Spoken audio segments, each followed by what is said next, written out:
करते सर. सर्वप्रथम सरांना नमस्कार करते. Mukesh sir, Kubal madam, Shinde sir, Dalvi sir, Geeta madam, समस्त कुलकर्णी, जिज्ञासू सगळे विद्यार्थी, या सगळ्यांचं स्वागत करते. आज आपला एंजेल्सचा चौथा क्लास आहे.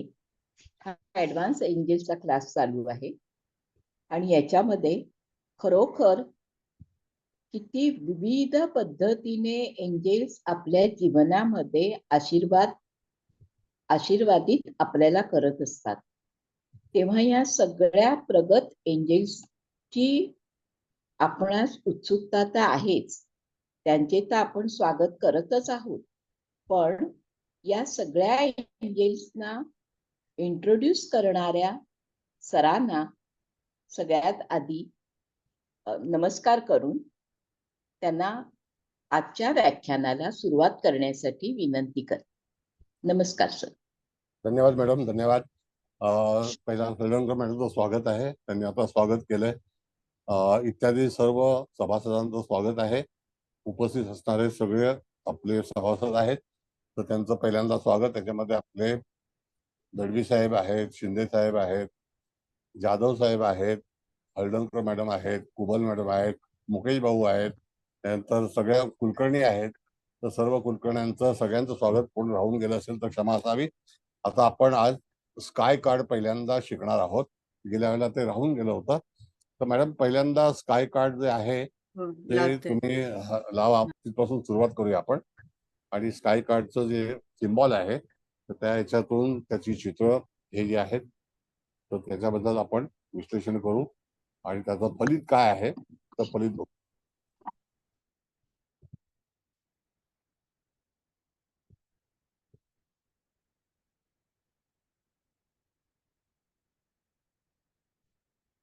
Sir sky father.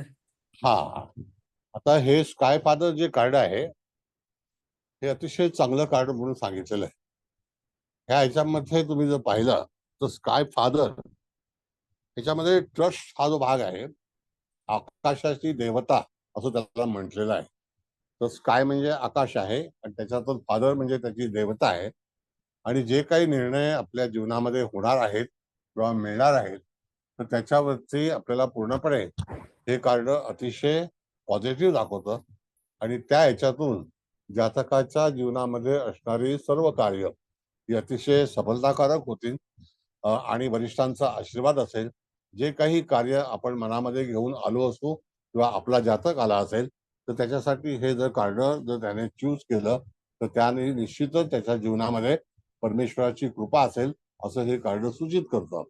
त्याच्यामध्ये असं पण सांगितलेलं आहे की जी व्यक्ती वयस्क असेल, आपल्यापेक्षा ज्येष्ठ असेल, एखादा सल्ला हवा असेल तर त्या ठिकाणी आपल्याला प्रार्थना करून किंवा त्याला विनंती करून तुम्ही त्याचा सल्ला घेऊन तुमचं कार्य पुढे चालू करू शकता.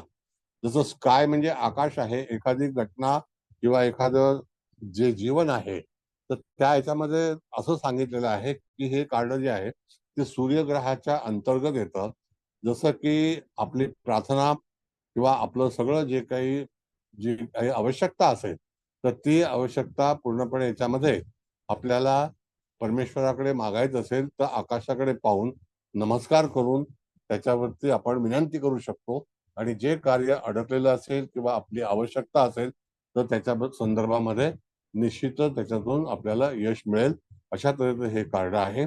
मग त्या ठिकाणी आपल्याला कुठलाही प्रश्न असेल, जसं आपल्याला एखादं घर हवं असेल, राहायला घर नसेल तर आपल्याला ती अपेक्षा असेल तर त्या ठिकाणी नियम असा सांगितलेला आहे याच्यामध्ये की जातकाने जर रोजच्या रोज आकाशाची प्रार्थना केली तर त्या ठिकाणी निश्चितच ती देवता जी आहे ती आपल्यावरती प्रसन्न होते आणि त्याच्यातून आपल्याला एक मार्ग सापडला जातो. अशा तऱ्हेने आपली मानसिक इच्छा, मग ते विवाहाची असो, जोडीदाराच्या संदर्भातली असो किंवा आयुष्यामध्ये ज्या काही कटकटी असतील तर त्यांचं निवारण असो, अशा बऱ्याच गोष्टीसाठी हे कार्ड जे आहे हे आपल्याला वापरता येतं, उपयोगात आणता येतं. पण मुळामध्ये एक लक्ष द्या की तुम्ही सगळे ज्योतिषी आहात तुमच्याकडे कोण ना कोणतरी ज्योतिष पाहायला येणार आहे. तर असं जर लोक ज्योतिष पाहायला आले आणि त्यांनी जर ह्या कार्डाची निवड केल्यावरती तुम्ही त्यांना सांगू शकता की आलेलं कार्ड हे अतिशय चांगलं आहे आणि स्काय फादर म्हणून ह्या कार्डाचं नाव आहे. तर तुझं जे काही इच्छा असेल, जी प्रार्थना असेल किंवा ज्या काही मानसिक ज्या काही समस्या असतील, तर तुला ते काही कार्ड जे आहे ते फलित देणार आहे. आणि ह्या कार्डाची रूपरेखा म्हणजे आकाशाला नमस्कार करून तू त्या आकाशाची देवता आहे ते त्याच्याकडे मागणी करू शकतो. अशा तऱ्हेचं हे चिन्ह कार्ड असं म्हणून सांगितलेलं आहे. याबद्दल काही तुम्ही कार्ड काढा मॅडम.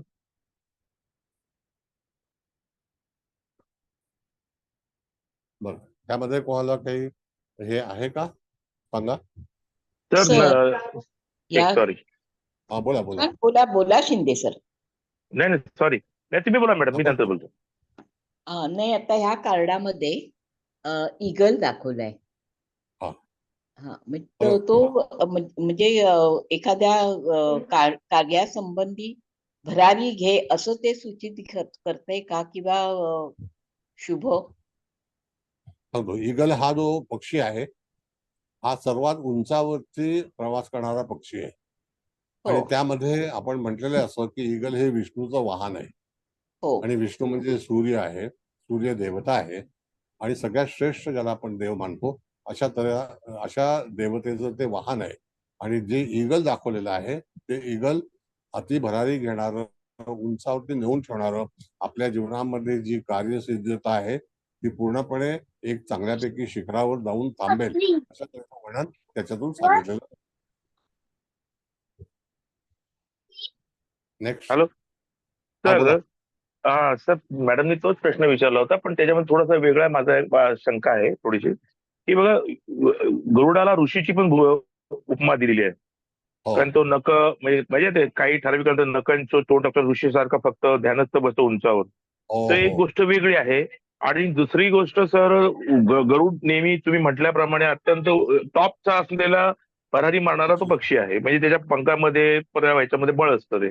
पण त्याचं एक महत्वाची म्हणजे असं मी म्हणजे चांगलं वाचणार आहे म्हणून म्हटलं विचारलं तुम्हाला, कन्सल्ट करतो की त्याची नजर तीक्ष्ण असते. ती म्हणजे भूमीवरती त्याला टार्गेट अचीव्ह करायचं असेल तो करणारच, तेवढ्या उंचावरून तो येतो आणि ते अचीव्ह करतो, कुठे त्याचं चुकत नाही. तर या कंडिशनशी या कार्डाचा काय संबंध आहे का? हो आहे ना, नक्की. आता जसं गरुडाचा उल्लेख केल्यानंतर आता तुम्हाला कल्पना आहे की एक तर सगळ्यात जास्त वर्ष जगणारा हा पक्षी आहे. म्हणजे Yes, sir. तो वृद्ध होऊन जातो. दुसरी गोष्ट की याची भरारी, याची झेप जी आहे ती छोटी मोठी नसून अतिशय दीर्घ पल्ल्याची आहे. जर समजा एखादी व्यक्ती आपल्याकडे आली तर त्याला आपण सांगू शकतो की तुला जर काय व्हायचं असेल तर असं काहीतरी काम कर की जेणेकरून तुझ्या जीवनामध्ये अतिशय चांगल्यापैकी भरारी तू घेऊ शकशील. कारण हे कार्ड जे आहे ते अतिशय पॉझिटिव्ह कार्ड आहे. आणि याच्यातून तुझी जी काही मानसिक इच्छा असेल ती इच्छा पूर्ण होईल आणि तुला सर्वोच्च पद प्राप्त होईल अशा तऱ्हेचा भाग जो आहे तो त्याच्यातून सूचित केला जातो. म्हणजे गरुड पक्षी, वृद्ध व्यक्ती आणि त्याच्यामध्ये द स्काय फादर. आता फादर म्हणजे आपला म्हणतो आपण की बाबा गॉड, मायबाप. मायबापाचं हे जे काही वर्णन आहे ते त्याच्यामध्ये दर्शवलेलं आहे. म्हणून it is very very. Sir thank you sir, thank you.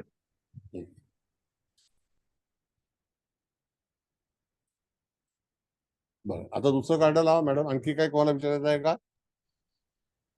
Sir एकच मिनिट, मीच विचारतेय. बोला. आता समजा एखादा जातक आला आणि काही वेळेस समजा असं संतती आणि वडील म्हणजे मुलगा किंवा वडील ह्यांच्यात पण थोडेसे डिस्प्यूट किंवा असं वादविवाद असू शकतात.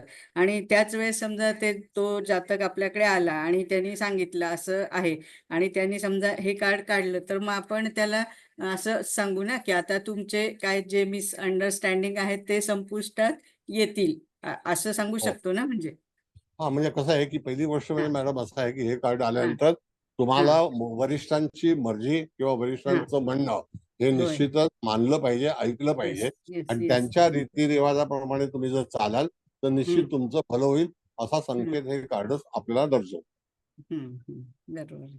म्हणजे कुठला पण प्रश्न असला तरी त्याला पॉझिटिव्हच म्हणजे ते कार्य होईल, पॉझिटिव्हच उत्तर येईल असंच आपण सांगणार ना.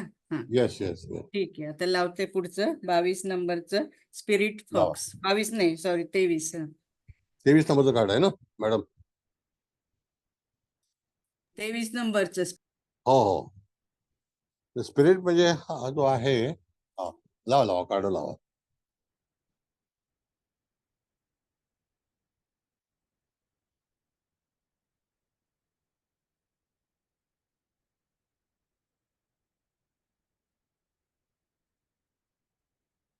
लावलं सर. हा आता स्पिरिट दिसला. फॉक्स. हा, आता हा एक कोल्हा म्हणून सांगितलेला आहे. आता ह्याचं नाव जे स्पिरिट दिलेलं आहे, तर स्पिरिट म्हणजे आपण ज्याला म्हणतो की ज्याला चेतना आपण म्हणतो. स्पिरिट म्हणजे चेतना, ज्याला जाणीव होते. दुसरा भाग असा आहे की स्पिरिट म्हणजे आत्मा, ज्याला आपण म्हणतो. स्पिरिच्युअल जो काही भाग असतो तो त्याच्यामध्ये पवित्र आत्मा असं त्याला सांगितलेलं आहे. जरी हा कोल्हा असला तरी सुद्धा त्याच्यामध्ये माणसाच्या जीवनामध्ये कालांतराने काही ना काही गोष्टींमध्ये बदल होईल आणि तो बदल जो आहे तो पॉझिटिव्ह असेल. आता इथे हा कोल्हा दाखवलेला आहे, हा अनुभवी आहे, कारण त्याला दाढी आहे आणि त्याच्यामध्ये त्याला आपण बघितलं तर ती सफेद झालेली आहे. त्याचा अर्थ की हा वृद्ध आहे आणि त्या ह्याच्यातून ते त्या ह्याच्यामध्ये जातकाच्या जीवनात एक मोठे बदल होण्याची शक्यता ह्या कार्डामध्ये दर्शवली जाते. आता बदल होण्याची शक्यता म्हणजे काय, की जातक आपल्याकडे आल्यानंतर आपण त्याला असं सांगू शकतो, त्याचं हे कार्ड आल्यानंतर, की तुमच्या जीवनामध्ये निश्चितच चांगला बदल होण्याची शक्यता आहे आणि त्यामध्ये तुमच्या ह्या चित्रामध्ये एक पवित्र आत्मा दर्शवतोय आणि स्पिरिट आहे. स्पिरिट म्हणजे एक प्रकारची ताकद आहे आणि तुमच्या जीवनामध्ये परिवर्तन होण्यासाठी तुम्हाला जी शक्ती पाहिजे ती शक्ती ह्या कार्डामध्ये तुम्हाला अनुभवायला येईल.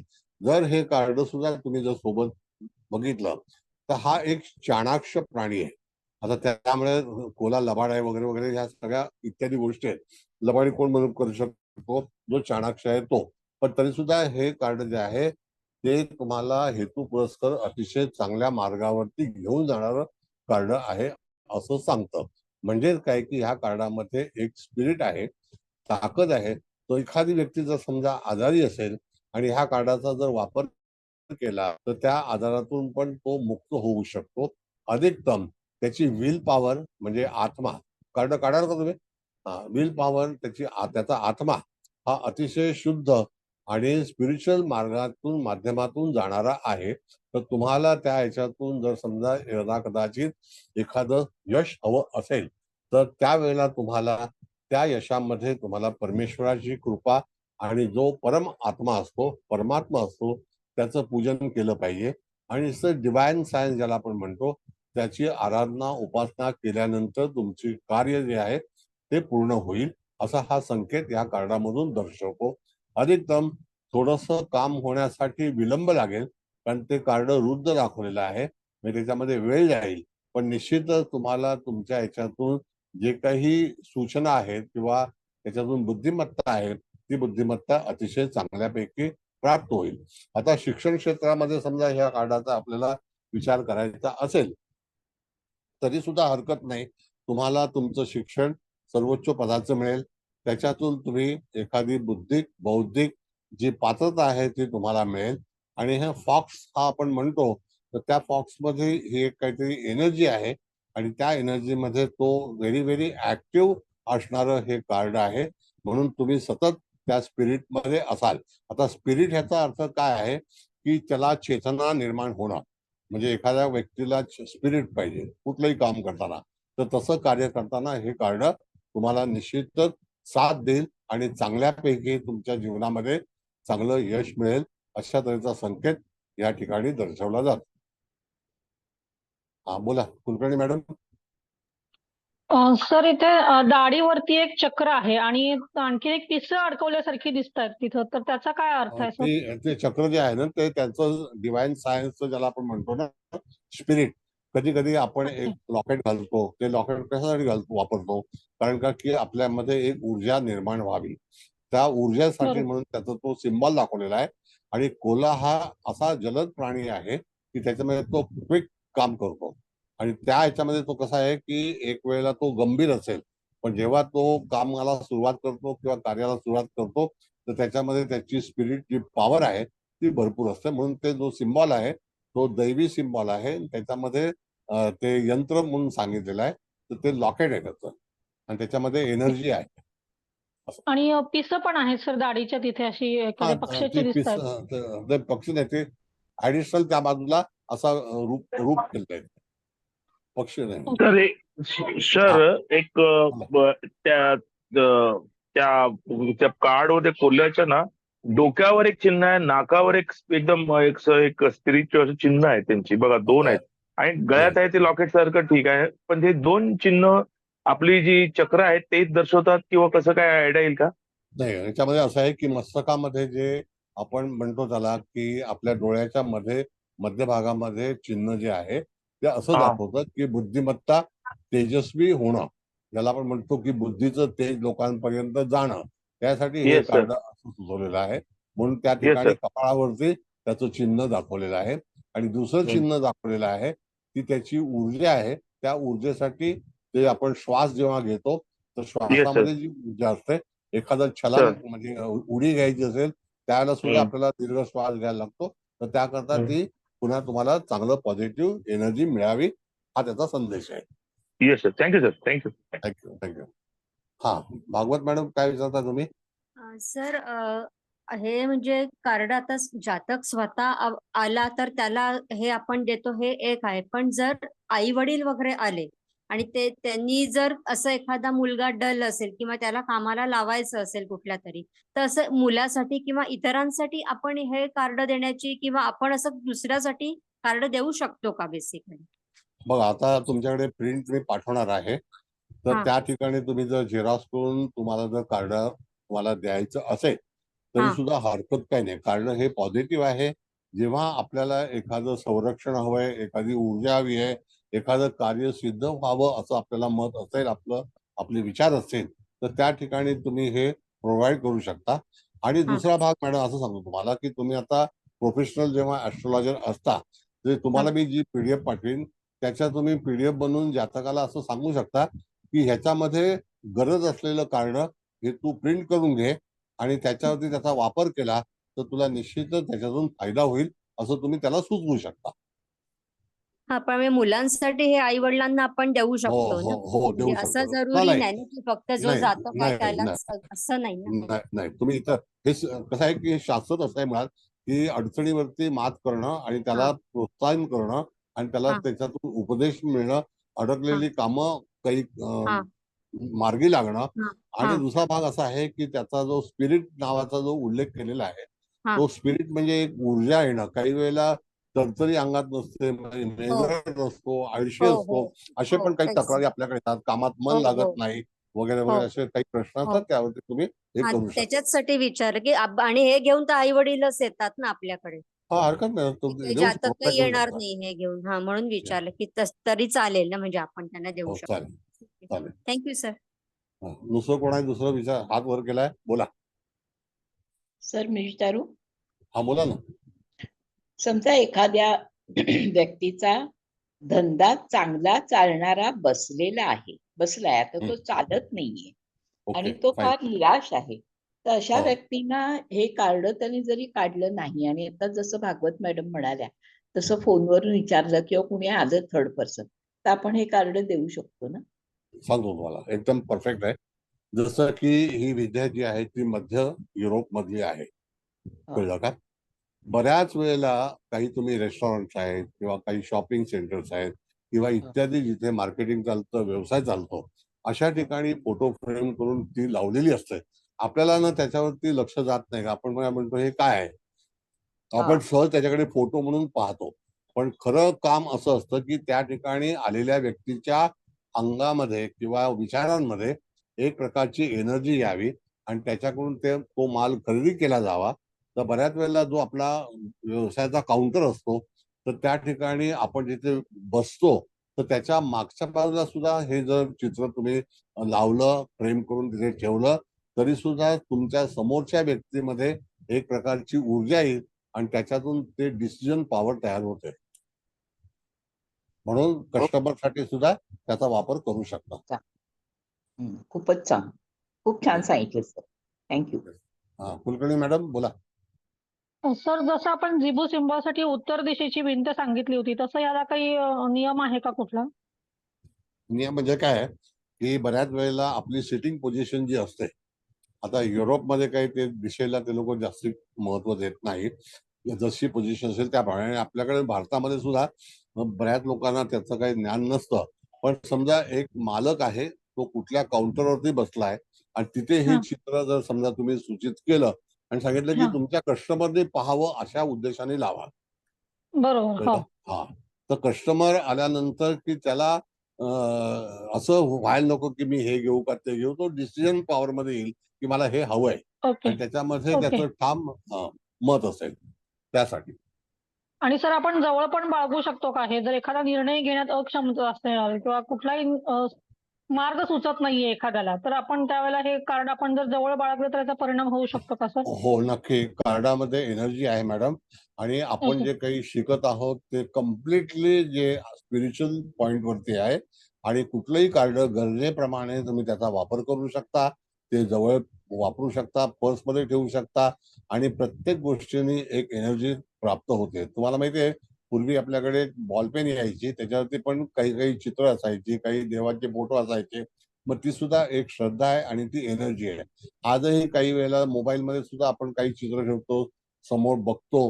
आता मी तुम्हाला उदाहरण सांगतो की जर समजा तुमचा व्यवसाय किंवा तत्सम गोष्टी काही तुमच्या होत नसतील आणि हा. त्यावेळेला आपल्या मोबाईलमध्ये 13-13 अंक असा जर तुम्ही स्क्रीनवरती टाकला, तर 13-13 अंकाला एक फार मोठं महत्व आहे आपल्या ज्योतिषशास्त्रामध्ये, की जेणेकरून ओके. तुम्हाला जे काही एनर्जी किंवा तत्सम काही गोष्टी ज्या तुमच्या अडकलेल्या आहेत व्यवसाय संदर्भामध्ये, तर तुम्हाला त्या प्राप्त होतात. ऑर्डर्स येतात, कस्टमर येतात. अशा ह्या 13-13 याच्यामध्ये गुणधर्म आहेत. Okay sir. जसं सकाळी सर आपलं बोलणं झालं होतं 58 नंबर बद्दल सर, हो, तसंच हा नंबरचा आहे का सर? येस. ओके. धन्यवाद सर. धन्यवाद. बरं. आणखी कोण आहे? मग तिसरं कार्ड लावा मॅडम. लावते. 24 नंबरचं आहे, स्टार अँसेस्टर्स. हा.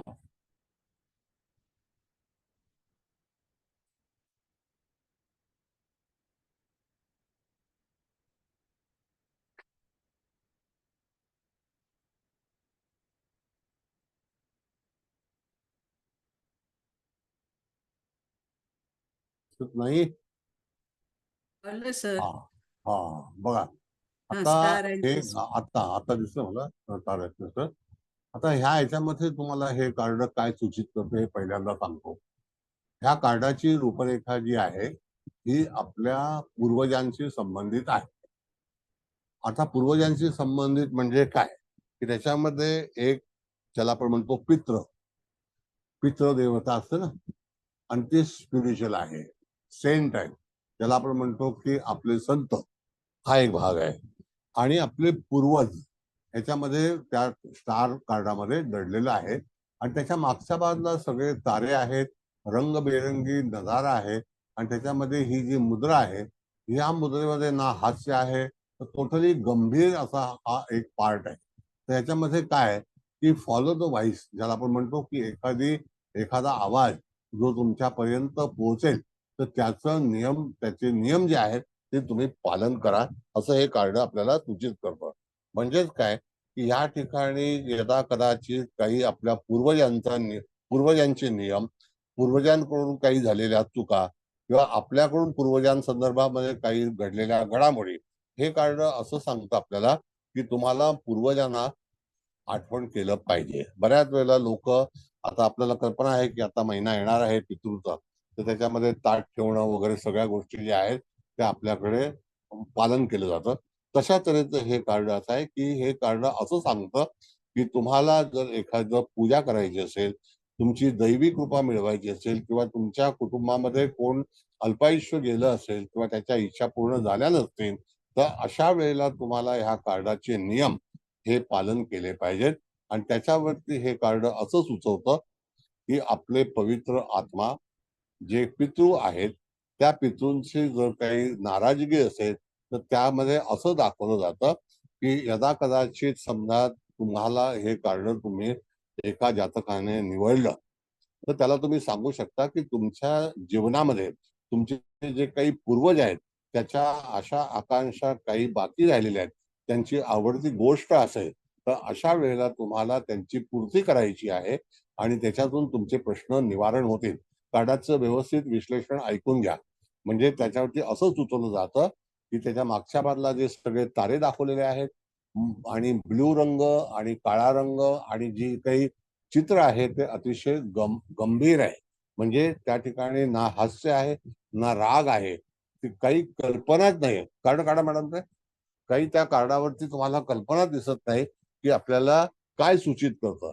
तर कार्डाचं जे विवरण आहे ते असं सांगतं की आपले पूर्वज आपल्या हातून जर काही चुका झाल्या असतील मागच्या जीवनामध्ये तर त्या ठिकाणी जर त्या पूर्ण करायच्या असतील, बऱ्याच वेळेला बऱ्याच लोकांकडून आपल्या कुटुंबाचा किंवा मित्रांचा किंवा आपल्या जवळच्या लोकांचा काही छळ होतो किंवा अपमान होतो आणि त्याची जी काही ज्याला आपण म्हणतो की जे काही हाय लागते किंवा तत्सम काही घडामोडी असल्याने आपलं कार्य पूर्ण होत नाही. तर हे कार्ड असं सूचित करतं. तर हे कार्ड जवळ बाळगायचं नाहीये. ह्याच्यामध्ये ह्या कार्डाची निवड केल्यानंतर तुमच्या व्यक्तीच्या जीवनामध्ये जर काही बाधा असेल तर ती मागच्या ह्याच्यातली बाधा आहे, पण त्या पितृंची बाधा असं सांगितलेलं आहे. कार्ड पवित्र आहे पण तरी सुद्धा त्या ठिकाणी पवित्रता आणणं आवश्यक आहे.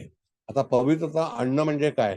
जसं आपण एखाद्या पक्षाला काही खाऊ घालतो, तो पक्षी प्रसन्न होतो, तशाच दृष्टीने एखाद्या अडलेल्या व्यक्तीला किंवा त्याचं कार्य होत नसेल अशा व्यक्तीला जर तुम्ही मदत केली तर तुमचे जे काही कष्ट आहेत ते निवारण होतात आणि तुमच्या कार्याला मार्गाला एक गती प्राप्त होते.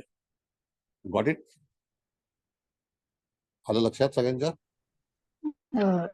हो हो सर. सर. नमस्कार सर. नमस्ते त्या नमस्ते. ते चित्र आहे त्याच्या पुढे दोन असे छोटे छोटे पिरॅमिड सारखं आहे. तर त्याचा काय अर्थ सांगता येईल आपल्याला? पिरॅमिड जे साईन आहे ना मॅडम, ते साईन हं. असं आहे की ते व्हेरी पॉझिटिव्ह, ज्याला पिरॅमिड आपण म्हणतो.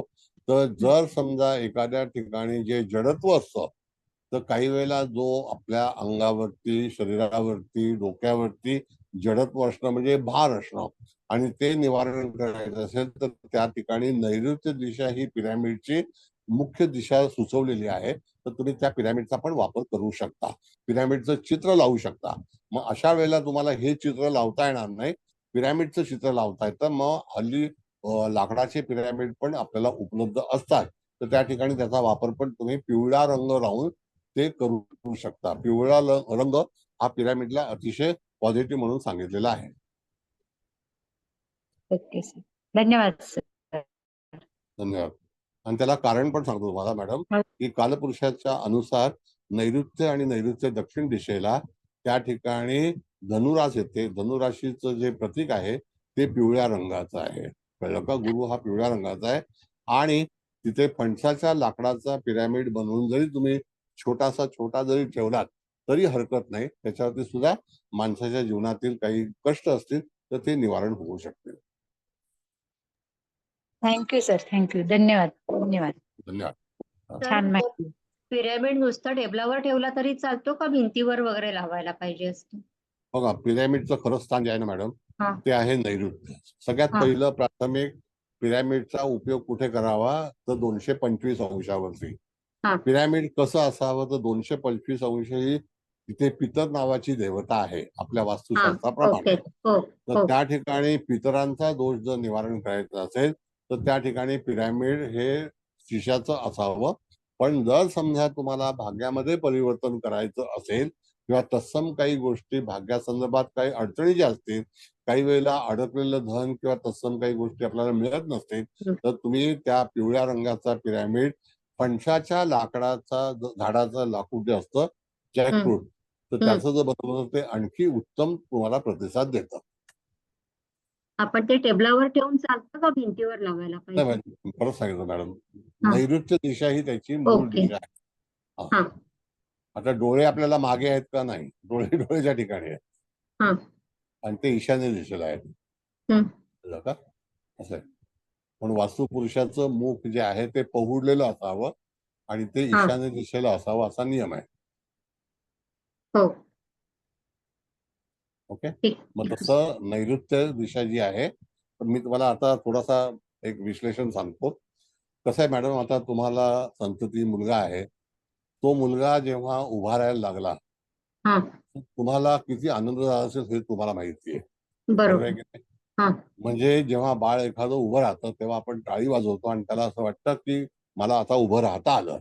हम्म. तसं जीवनामध्ये मनुष्य स्वकर्माने जर चांगल्यापैकी उभारणी जर तयार झाली तर त्या ठिकाणी नैऋत्य दिशा जर चांगली असेल तर जातकाच्या जीवनामध्ये त्याचं उभारी पण किंवा त्याला मिळणारं महत्व हे अतिशय चांगलं असतं. हा. म्हणून हो. नैऋत्य जड सांगतो मी विश्लेषण पूर्ण करतो.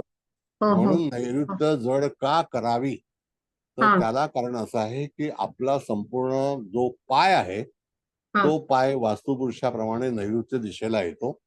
तर हा. नैऋत्य दिशेला त्या पावलावरती संपूर्ण शरीराचं वजन जे आहे ते तिथे बॅलन्स केलेलं आहे. मग आपण हा. धावतो, उभं राहतो, पळतो, बसतो, तर ते सगळं जे आहे ती क्रिया पूर्ण पावलावरती आहे. म्हणून तिथे ती नैऋत्य दिशेचा विचार केलेला आहे. मग तसं जर तुम्हाला प्रगती करायची असेल, तुमच्या व्यवसायात वाढ करायची असेल, तुमच्या आयुष्यामध्ये भाग्यामध्ये बदल करायचा असेल, तर हे रिलेटेड दिस कार्ड तुम्हाला पितृंचा जर दोष घालवायचा असेल तर तुम्हाला नैऋत्य दिशा जड करणं अत्यंत आवश्यक आहे. आलं लक्षात. थँक्यू. थँक्यू. बोला. सगळ्यांचं लक्षात आलं बरोबर? हो तुम्ही सर, प्रश्न मस्त लक्षात आलं. तुम्ही प्रश्न खूप छान विचारला. सर, धन्यवाद सर. धन्यवाद. प्रश्न विचारल्याशिवाय काही गोष्टी ज्या आहेत ना त्या आपल्याला लक्षात येत नाही किंवा मला सांगता येत नाही. कळलं? पण अवश्य तुम्ही त्याचा प्रयोग करून बघा. फणसाच्या झाडामध्ये किंवा तुम्ही एखादा फणस विकत घेतला तर त्याचं देठ जे आहे ते सुद्धा सांभाळून ठेवा. हे आवर्जून सांगतो तुम्हाला. त्या देठामध्ये एवढी शक्ती असते आणि ती संपूर्ण शक्ती जी आहे ती आपल्या भाग्याला एक वळण देणारी आहे आणि पॉझिटिव्ह. Got it? म्हणून फणसाच्या झाडाला अतिशय चांगल्यापैकी मान आहे. फणसाचं जे फळ येतं ते किती छोटं असतं आणि त्याच्यानंतर तो एवढा मोठा होतो की एका पुरुषाच्या वजनाचा होतो. म्हणजे विचार करा की फणसाची शक्ती आणि तो देठ एवढं सगळं सांभाळतो. मी आजपर्यंत माझ्या आयुष्यामध्ये फणस कधी पडलाय असं कधी ऐकलेलं नाही. शिंदे साहेब, कधी फणस पडतो का?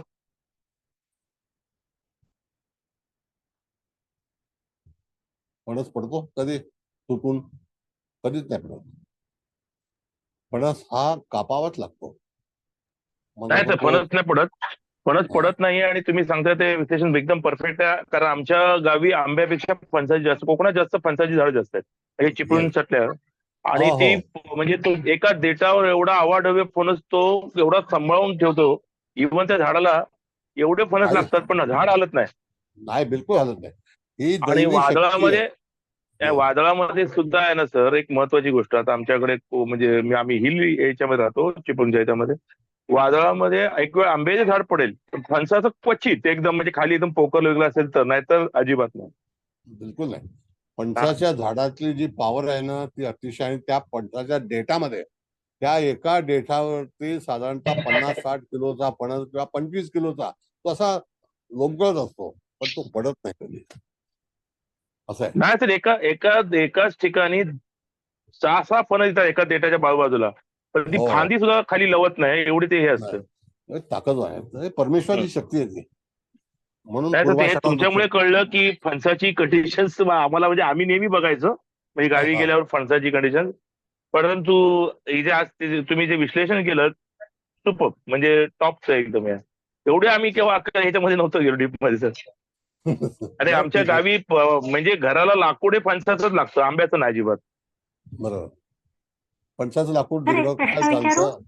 हा, बोला. सर, फणसाचं देठाचं काय करायचं, सांभाळून ठेवायचं म्हणजे?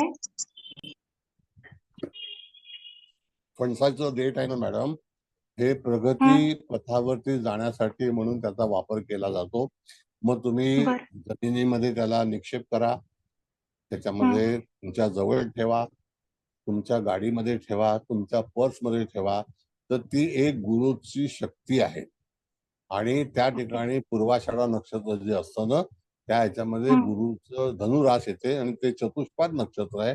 व्हेरी पॉझिटिव्ह आहे, भरभराटीचं आहे. जर समजा एखाद्याला प्रोग्रेस हवा असेल तर त्या फणसाचं डेट हे तुम्हाला अतिशय उपयुक्त होतं. धन्यवाद. सर एक विचारू का? बोला.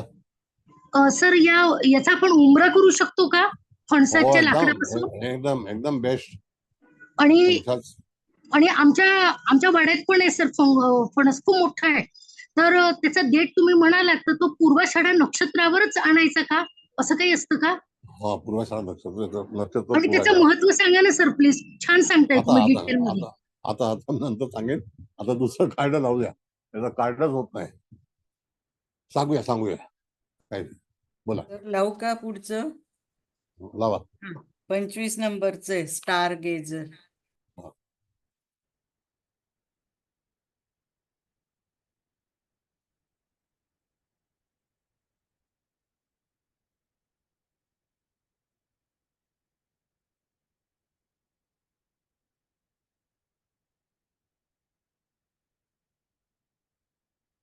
लावलं सर? नाही दिसत, नाही मला नाही दिसत. हा, आता दिसला. हा, बघ आता हे 25 कार्ड आता बघितलं तुम्ही Stargazer. तर ह्याचं नाव स्टार गेजर आहे. तर ह्याच्यामध्ये व्यक्तीच्या चेहऱ्यावरती हास्य आहे, मागच्या बाजूला सगळे तारे आहेत, कळलं का? आणि त्या ह्याच्यामध्ये त्यांची जी स्ट्रेंथ आहे, त्या हातामध्ये लाकूड धरलेलं आहे, ती एक स्टिक आहे, कळलं का? आणि ह्याने त्या ठिकाणी वातावरणामध्ये त्यांनी एक विशिष्ट प्रकारचा ड्रेस परिधान केलेला आहे. आणि याच्यावरती आपण जर बघितलं तर हे कार्ड आपल्याला काय सांगतं, तर त्या ठिकाणी आपल्याला असं सांगतं की तुमच्या गेजर म्हणजे काय, तर एखादी गोष्ट गेस करणे म्हणजे एखाद्या गोष्टीची योजना निश्चित करणे. जर एखादी व्यक्ती आपल्याकडे आली तर त्या व्यक्तीला तुम्ही असं सांगू शकता की तुमच्या ज्या काही योजना आहेत, म्हणजे प्लॅनिंग, योजना म्हणजे गेज करणं, एखादी गोष्ट गेज करणं की बाबा ही व्यक्ती कुठे असेल, काय असेल, मला हा व्यवसाय केला तर चांगला होईल का, म्हणजे हे सगळं गेजिंग आहे. जसं क्रिस्टल बॉल गेजिंग म्हणतात त्याप्रमाणे हे गेजिंग आहे. तर तो एक विचारामध्ये दडलेली व्यक्ती आहे, हातामध्ये कार्य करण्याची शक्ती आहे आणि त्याने आरंभ केलेला आहे आणि त्याच्या विचारामध्ये तो काहीतरी निर्माण करणार आहे, अशा तऱ्हेचं हे कार्ड आपल्याला सूचित करतं. तर यदा कदाचित तुमच्या जीवनामध्ये अशी एखादी घटना होण्याची शक्यता आणि ती पॉझिटिव्ह असेल आणि त्या विचारामध्ये तुम्ही आहात की तुम्हाला काहीतरी नवीन एक गोष्टीचा आरंभ करायचा आहे, मग अशा वेळेला तुम्ही हे कार्ड वापरलं तरी सुद्धा तुमच्या इच्छा आकांक्षा पूर्ण होतील. तर पहिल्यांदा गेज म्हणजे काय, तर गेज म्हणजे आपण एक विचार करतो की बाबा अमुक एक गोष्ट अमुक एका ठिकाणी सापडेल. हा कार्ड काढा, मग मी तुम्हाला आणखी स्पष्टीकरण देतो. तर ते अमुक एका ठिकाणी सापडेल. ज्या वेळेला बॉल गेजिंग म्हणून म्हणतात क्रिस्टलचा, तर त्याच्यामध्ये सुद्धा तुमच्या योजना त्याच्यामध्ये पाहिल्या जातात. ज्या काही तुमचं प्लॅनिंग असेल, योजना म्हणजे प्लॅनिंग, तर ते प्लॅन जे आहे ते तुम्हाला सक्सेस करेल. तर असं हे कार्ड आल्यानंतर तुमच्या जातकाला तुम्ही काय सांगायचं की तुम्ही मनामध्ये घेऊन आलेल्या सर्व इच्छा आकांक्षा तुमच्या पूर्ण होतील आणि तुम्ही तत्पर आहात. तुम्ही कार्याला सुरुवात करण्यासाठी काही हरकत नाही. तुम्ही केव्हाही तुमचं कार्य, तुमची योजना जी काय असेल ती योजना तुम्ही प्रारंभ करू शकता. त्याच्यामध्ये काही अडचण येऊ शकणार नाही. आणि त्याने जे हातामध्ये स्टिक धरलेली आहे आणि ती स्टिक जी आहे ती डिवाइन आहे, त्याच्यामध्ये एक ऊर्जा आहे आणि त्या ऊर्जेमध्ये विशिष्ट प्रकारचं लाकूड ज्याला आपण म्हणतो. जसं मी आता तुम्हाला एक सांगतो, पूर्वीच्या काळामध्ये असं होतं की वेताचं लाकूड हे जाड जर मिळालं, आपल्याकडे मिळतं मुंबईमध्ये, वेताच्या खुर्च्या बनवतात त्यांच्याकडे ते मिळतं, ते लाकूड जरी सोबत तुम्ही ठेवलं तर त्या वेताच्या झाडामध्ये सुद्धा एक दैवी शक्ती असते आणि ते फार विशेष कुठल्या तरी प्रांतामध्येच वेत निर्माण होतं, सगळ्याकडे होत नाही. तर ती जी काही छडी आहे, तुम्हाला कल्पना आहे की पूर्वी ज्याला हंटर म्हणू, चाबूक म्हणू किंवा त्या इंग्लिशमध्ये व्हीप म्हणतात, तर तसा आदेश पालन करण्याचं तंत्र ह्या छडीमध्ये आहे. एखादी गोष्ट जर पालन करायची असेल, एखादी गोष्ट तुमची जी मनात आहे, जी तुम्ही योजना केलेली आहे आणि ती साकार व्हावी ह्याकरता म्हणून हे कार्ड आणि त्यातली जी छडी, तर आपण काठी म्हणू, छडी म्हणू किंवा दांडा म्हणू किंवा हवालदार किंवा पोलीसची स्टिक म्हणू, तर तशा तऱ्हेची स्टिक जी आहे त्या स्टिकचा वापर तुम्ही निश्चितच करू शकता आणि त्याच्यावरती तुम्हाला हे कार्ड तुमच्या योजना सफलतेकडे घेऊन जाईल असं तुमच्या जातकाला तुम्ही सांगायचं आहे. Got it? सर सर या स्टिकवरती 12 राशींची चिन्ह आहेत. एक मिनिट थांबा या जरा. एक मिनिट या स्टिकवर 12 राशींची चिन्ह आहेत. हा, एक मिनिट थांबा जरा. शिंदे साहेब बोला. सर एक माझी अडचण अशी आहे की ती स्टिक आहे ना ती दुर्बीण सारखी दिसते. नाही, म्हणजे तिला त्याला दूरदृष्टी आहे का? योजना ही दूरदृष्टीच आहे ना.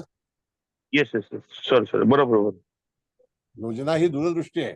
आपलं हा. विजन जे असतं की नाही, तर विजन हा, हा. काय आहे, तर त्या विजन Yes, मध्ये sir. आपण ते हातात धरलेलं आहे आणि एखाद्या वेळेला sir. एखादी गोष्ट हातात धरल्यानंतर आता जेव्हा तुम्ही संरक्षणासाठी जाता तर ती काठी कशाला वापरता, तर ती एक योजना असते की Yes, sir. आपल्यावर कोणी हल्ला केला Depends. तर आपण त्याला Depends. डिपेंड पण फाईट मारण्यापेक्षा काठी मारलेली परवडते. It is permitted. Yes sir. अशा तऱ्हेने ही जी काठी आहे. बरं, आता कोण 12 चिन्ह कोण बोलतंय? बोला. सर मी बोलली काठीवर 12 राशींची चिन्ह दिसत आहेत. 12 राशी जी आहेत ना मॅडम, हा. त्या 12 राशी म्हणजे आपलं विश्व आहे. हो बरोबर. कळलं का? आणि विश्वामध्ये आपण सगळे जन्माला 12 राशीमध्ये आलेलो आहोत,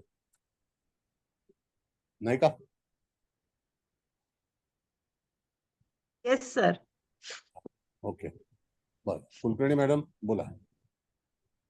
सर आता वेताचा विषय निघाला म्हणून योगायोग की काय माहिती नाही. मी क्लायंट समोर असताना मी वेताच्या खुर्चीवर बसूनच सर सांगत असते सगळं. तर हे योग्य करते का नाही एवढंच मला फक्त विचारायचं नाही, होतं. वेतामध्ये एनर्जी आहे.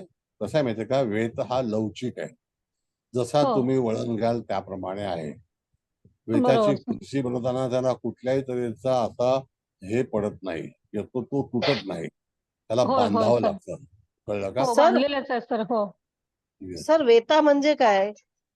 वेत हे लाकूड आहे, छडी आहे ते. एक म्हणजे सर कसला एक झाड? मिनिट वेत आहे ना हा एक बांबूच्या याचा एक प्रकार आहे. बांबू पोकळ असतो आणि वेत भरीव असतो आणि बरं. ते तुम्हाला सह्याद्रीच्या जंगलामध्ये तुम्हाला किंवा सातपुड्या जंगलामध्ये वेताचं प्रमाण जास्त प्रमाणात असतं. वेत एक लाकूड आहे आणि त्या ह्याच्यामध्ये कसं माहितीये का, ऐका तुम्ही, की आपण जेव्हा संसद असते त्यामध्ये व्हीप काढला जातो. व्हीप म्हणजे काय, तर चाबूक कसला बनतो, तर त्याला छडी लागते, ती वेताची लागते आणि नंतर ते चांबड्याचा तो भाग असतो. त्याच्याने मनुष्य चालतो. म्हणजे घोड्याला जर तुम्हाला हे पळवायचं असेल तर त्याकरता सुद्धा वेत लागतो आणि वेत लावल्यानंतर तुम्ही त्याला मागच्या बाजूला, घोड्यामध्ये 2-3 स्टाईल आहेत. घोड्याच्या पायावर मागच्या बाजूला वेत मारला तर त्याला असं कळतं की त्याला काय करायचं आहे. त्याला जर पुढे मारला तर ते घोड्याचं सायन्स आहे वेगळ्या तऱ्हेचं, ते हॉर्स सायन्स मध्ये ते सांगितलेलं आहे. बरं, आता वेताचं लाकूड ओके. कुठे मिळेल? वेताचं लाकूड त्या नागपूरच्या पुढे जे काही जंगल आहे तिकडे सुद्धा भरपूर मिळेल. सह्याद्रीच्या पठारावरती पण वेत मिळेल. वेताची एक वेगळ्या तऱ्हेची शेती असते, त्याच्या आतमध्ये होल नसतो, बांबूमध्ये होल असतो, आता शिंदे साहेबांनी सांगितल्याप्रमाणे. आणि वेत हा पूर्णपणे कंटिन्यू असतो, त्याला चीर वगैरे जात नाही कधी. बांबूला चीर जाते, बांबू फाटतो, बांबू चिरला जातो. बरं, आता कुलकर्णी मॅडम तुमचं वेताच्या खुर्चीवरती बसूनचा काय प्रश्न आहे? हा सर म्हणजे मी ज्योतिष सांगताना सर मी वेताच्या खुर्चीवर बसूनच सांगते. तर ते योग्य करते का असंच फक्त मला विचारायचं होतं. योग्य. तुम्ही दुसऱ्याला वटणीवर आणता असं आहे ते. तर कळलं का? Okay sir. आणि धन्यवाद सर. वेताची छडी ही मेष राशीकडे येते. मेष लग्नच आहे ना सर. धन्यवाद सर. धन्यवाद. प्रत्येक लाकडाची भूमिका भिन्न भिन्न आहे. जसं जांभळाचं लाकूड जे आहे ते रोहिणी नक्षत्राकडे येतं असं आहे आणि ते वृषभ राशीकडे आहे. बरं, ठीक आहे. आता आणखी कोणाला प्रश्न आहेत का काही, का कार्ड लावायचं आहे? बोला.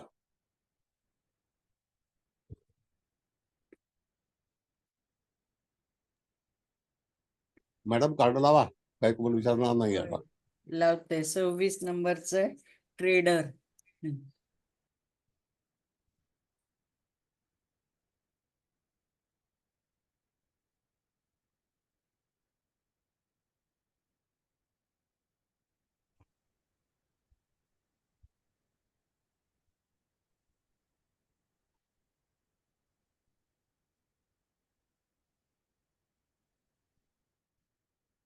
नाही दिसलं.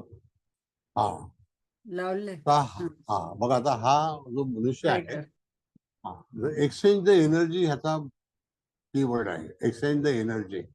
आता एक्सचेंज द एनर्जी हा एक व्यापारी आहे. त्याच्यानंतर त्याच्या हातामध्ये एक वस्तू आहे आणि एक हात जो आहे तो त्यांनी छातीवर ठेवलाय. तो म्हणतात की त्याला कॉन्फिडन्स आहे. आणि हा ट्रेडर आहे. म्हणजे काय, की व्यापारी वृत्तीची व्यक्ती. कळलं का? व्यापारी वृत्तीची व्यक्ती. आणि त्याला जी एनर्जी आहे ती एक्सचेंज करायची आहे. आता एनर्जी एक्सचेंज हा सुद्धा एक वेगळ्या प्रकारचा प्रयोग आहे. म्हणजे काय, तर ज्या वेळेला समजा एखादी व्यक्ती आपल्याकडे येते, तर ट्रेडर म्हणजे काय, मध्यस्थी करणारा, असं त्याचं म्हणणं आहे. कळलं का? ट्रेडर म्हणजे काय, फक्त घेवाणदेवाण करणं म्हणजे मध्यस्थी करणं, हा पण एक भाग आहे. पण व्यापारासंदर्भातील मध्यस्थी वेगळी. पण जेव्हा तुम्हाला जी एनर्जी आहे ती एक्सचेंज करणं, काही वेळेला दुबळे प्रवृत्तीचे लोक आपल्याकडे येतात. त्यांचं मानसिक संतुलन गेलेलं असतं. काही वेळेला त्यांच्या जीवनामध्ये नैराश्य आलेलं असतं. तर ही या व्यक्तीकडे स्वतःकडे एवढी एनर्जी आहे की ती एनर्जी तो एक्सचेंज करतो. आता ती एनर्जी एक्सचेंज करतो म्हणजे काय करतो, की जसं आपण करन्सी एक्सचेंज करतो, म्हणजे बाबा $1 ₹85 आहे, तर आपल्याला ₹85 द्यायचे आणि $1 घ्यायचा. That is called exchange. मग इथे एनर्जी एक्सचेंज करणं म्हणजे ज्या व्यक्तीकडे काही जर तिथे नसेल, तर ह्याच्याकडे असणारी वस्तू ही त्याच्याकडे सुपूर्द करणं. आणि हातामध्ये त्याने एक लाल रंगाचा जो काही पीस घेतलेला आहे आणि त्याचा उजवा हात जो आहे तो अंतःकरणावरती आहे. छातीवरती म्हणण्यापेक्षा अंतःकरणावरती. मॅडम कार्ड काढा. कार्ड दिसलं बरोबर सगळ्यांना? बर. आता जर एखाद्या व्यक्ती आपल्याकडे आली आणि ती कमकुवत असेल आणि त्याला जर ऊर्जेची आवश्यकता असेल, तर त्याला म्हणतात एनर्जी एक्सचेंज करणं. आता एनर्जी एक्सचेंज करण्याकरता म्हणून त्या ठिकाणी कधी कधी असं असतं की आपण जेव्हा रेकीचे प्रयोग करतो, त्या आपल्या अंगातली ऊर्जा आपण दुसरीकडे डिलिव्हर करतो. ती पण एक एनर्जी एक्सचेंज म्हणून त्याला म्हटलं जातं. तसं हे कार्ड असं सूचित करतं की ज्या व्यक्तीने ह्या कार्डाची निवड केलेली आहे आणि त्या व्यक्तीला त्याला पॉवरची म्हणजे एनर्जीची आवश्यकता आहे आणि ती एनर्जी त्याने दुसऱ्याकडून मिळवावी, असं आपल्याला सूचित करायला हवं. कधी कधी काही गोष्टींची जी कमतरता असेल, जर समजा काही वेळेला आर्थिक कमतरता असेल, विचारांची कमतरता असेल, बौद्धिक कमतरता असेल, त्याच्यानंतर स्फूर्ती ज्याला आपण म्हणतो ती कमतरता असेल, ज्याला आपण अंगातली शरीरातील ऊर्जा कमतरता असेल, तर अशा वेळेला तुमच्यापाशी असणारी ऊर्जा किंवा तुमच्यापाशी असणारं धन किंवा तुमच्याकडे असणारी बौद्धिक पात्रता ही त्याच्यापर्यंत पोहोचवणं म्हणजे त्या ठिकाणी तुमची एनर्जी एक्सचेंज करणं असं त्याला म्हणतात. मग हे कार्ड त्याला सांगतात. हे कार्ड जवळ बाळगा असं नाही.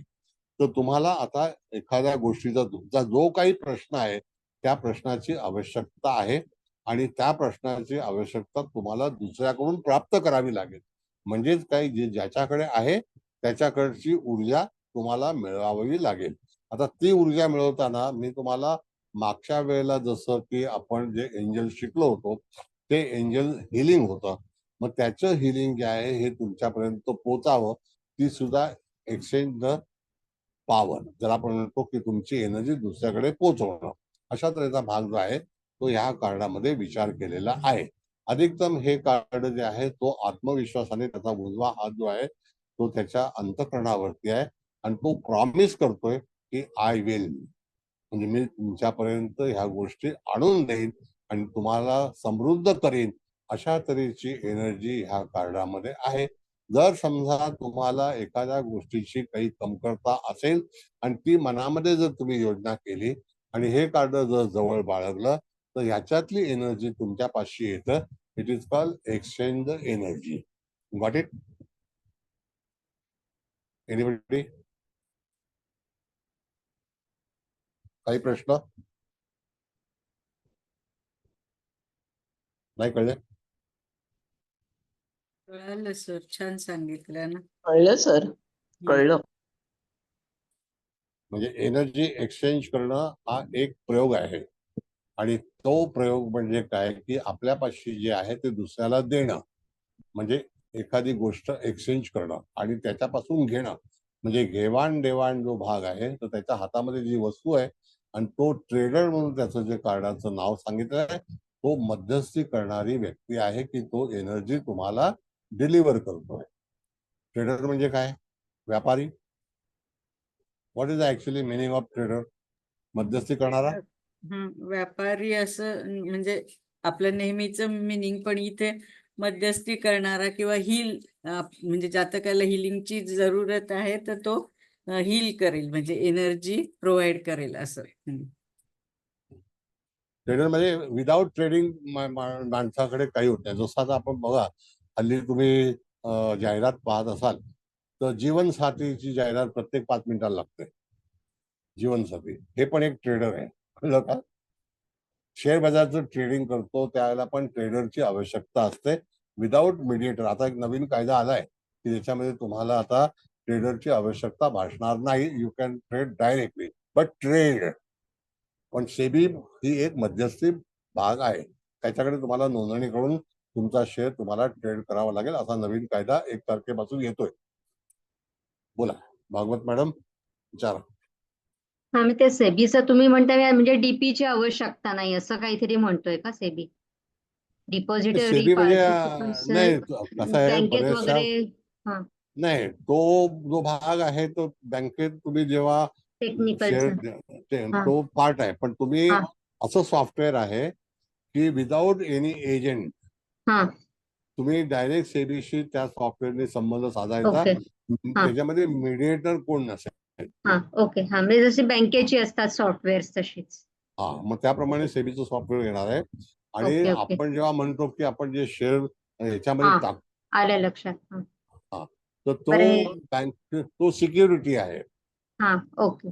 ती सिक्युरिटी आहे, हा ती जमा पुंजी जी आपली शेअरची आहे हा ती आपण बँकेत ठेवतो आणि हा. बँक त्याच्यावरती सिक्युरिटी चार्ज म्हणून आपल्याकडून चार्ज बरोबर. करते. हो का? हो. त्याला डीमॅट अकाउंट म्हणतात. अंडरस्टँडिंग. हो, डीमॅट डीमॅट अकाउंट. अकाउंट. हा येस.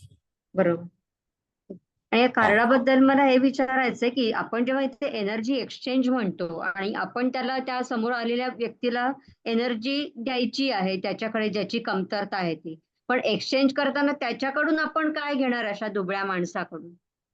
नाही नाही, ऐका, जसं तुम्ही ज्योतिष सांगता हा तर काहीतरी दक्षिणा घेता असं तुमचं म्हणणं असेल हा तर त्याने दिलं तर ठीक आहे, नाही दिलं तर नाही दिलं. पण ओके. तुमची एनर्जी तुम्ही त्याला देणं हा ह्याला ओके सुद्धा एक्सचेंजच म्हणतो. आणि जर ओके ओके. त्याच्याकडून तुम्हाला घ्यायचं असेल म्हणजे जे काही आपण डॉलरमध्ये रुपी, रुपी टू डॉलर किंवा हा dollar to pound, pound to dollar hmm असं जे काही हम्म करतो it's okay called the exchange the okay. Money, money exchanger. हा ही इज आलं द लक्षात. एक्सचेंजर. राईट. हा डीमॅट आलं अकाउंटला लक्षात. जेव्हा हा आपण एखादा एजन्सीकडे जातो त्याला सांगतो की माझ्या ह्याला ही ऑर्डर तू आज टाक, बघ हा मिळते का, मग तो मीडिएटर हम्म असतो. बरोबर मग त्याला आपण त्याचं कमिशन देतो. आता ते बरोबर कमिशन जाणार, बरोबर. आता 1 तारखेपासून जात आहे. ओके. असं आहे. ठीक आहे. Okay okay, thank you sir. Thank you. आणखी बोला. कार्डाचा संबंध कोणाला काही कळला नाही तो सांगा. हा दुसरं कार्ड लावूया मॅडम. ते 27 नंबर ट्रॅव्हलर. हा, ट्रॅव्हलर प्रवासी कार्ड आहे, कळलं का? ज्याला आपण म्हणतो प्रवासी कार्ड. प्रवासी कार्ड म्हणजे काय हे काही तुम्हाला सांगायला नको.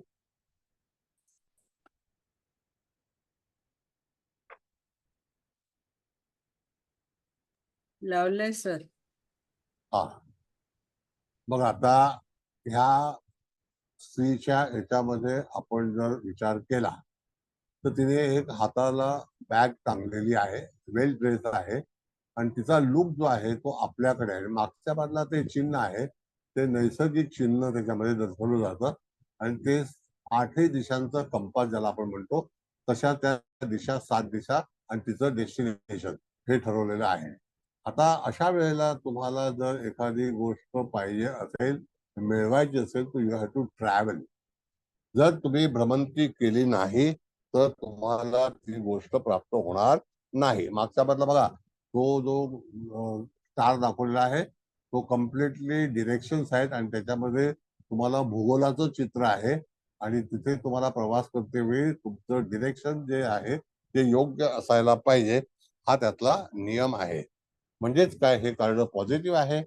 जातकाने विचारलेला प्रश्न कुठल्या स्वरूपाचा असेल त्याप्रमाणे याच्यावरती उत्तर काय द्यायचं आहे. तर तुम्हाला उत्तर द्यायचं आहे की माझी प्रगती होईल का? हो, प्रगती होईल, पण तुला दूरवर जावं लागेल.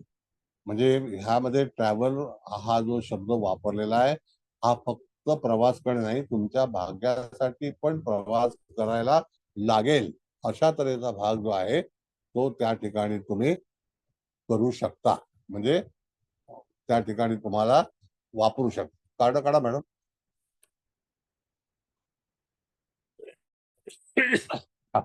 म्हणजे इथे कुठलाही प्रश्न जरी आला, मग एखाद्याने आपल्याला विचारलं की माझा विवाह कुठे जमेल, तर तो ट्रॅव्हल म्हणजे दूरवर असा भाग आहे. यदा कदाचित तुम्ही जिथे राहता त्याच्यापासून दूर अंतरावरती तुम्हाला तुमचा विवाह जमण्याची शक्यता आहे. मला नोकरी कुठे लागेल? परदेशात नोकरी लागेल का? हो, नक्की. कारण का की तुम्हाला योग आहे की तुम्हाला प्रवास केल्याशिवाय नोकरी मिळणार नाही.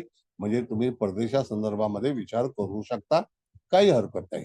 अशा तऱ्हेने ह्या ट्रॅव्हलर कार्डाचा वापर केलेला आहे. हे कार्ड पॉझिटिव्ह आहे, पण एवढंच आहे की तुम्हाला तुमच्या स्थानापासून दूरवर जाणं, तरच तुम्हाला त्या गोष्टी चांगल्यापैकी सूचित होतील आणि मार्गदर्शन मिळेल. त्याच्यातून तुम्हाला त्या ठिकाणी एखादी घटना, एखादं चांगलं कार्य, एखादं चांगली रक्कम, चांगलं प्रमोशन, सगळ्या गोष्टी ह्या ज्या आहेत ह्या तुम्हाला दूरवर गेल्याशिवाय प्राप्त होणार नाही. दूरवर म्हणजे लांब, कळलं? त्याचा अर्थ आहे ट्रॅव्हलर. नुसतं टूर अँड टुरिझम करा किंवा आणखी कुठेतरी शिमल्याला जा, दार्जिलिंगला जा असं कार्ड नाही. तुम्हाला तुमचं भाग्य निर्माण करायचं असल्यास तुम्हाला दूरवर, परदेशात किंवा अन्य ठिकाणी वास्तव्य करूनच तुम्हाला तुमच्या भाग्याची निवड करता येईल किंवा तिथे प्रगती साधता येईल असं आपल्याला सूचित करायचं असतं आणि आहे. बोला. सर, जर हा. असा प्रश्न आला की बाबा पुढची पोस्ट हवी, त्यासाठी एक्झाम द्यायची आहे, तर एक्झाम देऊ का असं असेल, आणि जर हे आलं कार्ड आपण पाहिलं तर मग आपण कसं सूचित करायचं? सांगतो. आपल्या भारतामध्ये असे काही कायदे आहेत की तुम्हाला तुमची परीक्षा, तुम्ही बॉम्बेची असाल तर तुम्ही राजकोटला जाऊन देऊ शकता, तिथे सेंटर निवडू शकता. जर हायर पोझिशनच्या ज्या परीक्षा आहेत, आत्ताच्या ज्या एमईच्या परीक्षा झाल्या, नीटच्या सॉरी, तर त्या परीक्षा बिहारमध्ये झाल्या, राजस्थानमध्ये झाल्या, गुजरातमध्ये झाल्या, कर्नाटकामध्ये झाल्या आणि ते वास्तव्य करणारे लोक महाराष्ट्रात होते. मग त्यांनी तिकडचं ऍड्रेस भरला आणि तिकडे परीक्षा देण्याचा प्रयत्न केला. तसंच तुम्हाला अभ्यासाबद्दल असो किंवा इत्यादी गोष्टीबद्दल असो तर तुम्ही दूरवर जाऊन सगळं कार्य तुमचं करू शकता, त्याच्यामध्ये तुम्हाला सफलता मिळेल. आणि जेवढे लोक, आता तुम्हाला सांगतो, आमचे एक नातेवाईक आहेत, तर त्यांना IAS करायचं होतं, तर त्यांनी असं सांगितलं की दिल्ली रेसिडेंट तुम्ही दाखवा आणि दिल्लीला तुम्ही IASच्या परीक्षेला बसा, त्या ठिकाणी तुम्ही पास व्हाल. कारण का दिल्लीमध्ये चांगली स्टडी केली जाते IASच्या बद्दल आणि ती व्यक्ती पास झाली. अच्छा, म्हणजे दूर जाऊन एक्झाम द्यायची अशी निवड करू शकतो आपण? हो, करू शकतो. आहे, सोय आहे कायद्यामध्ये. हो, कायद्यामध्ये बऱ्याच सोयी आहेत. तुम्हाला कायदा पूर्ण वाचता आला पाहिजे, कायद्याचे नियम पालन करता आले माहिती पाहिजे. पाहिजे. हो, त्याच्याबद्दल माहिती हवी अगोदर. हो, बरोबर आहे. भरपूर धन्यवाद. गोष्टी आहेत. धन्यवाद. हो सर.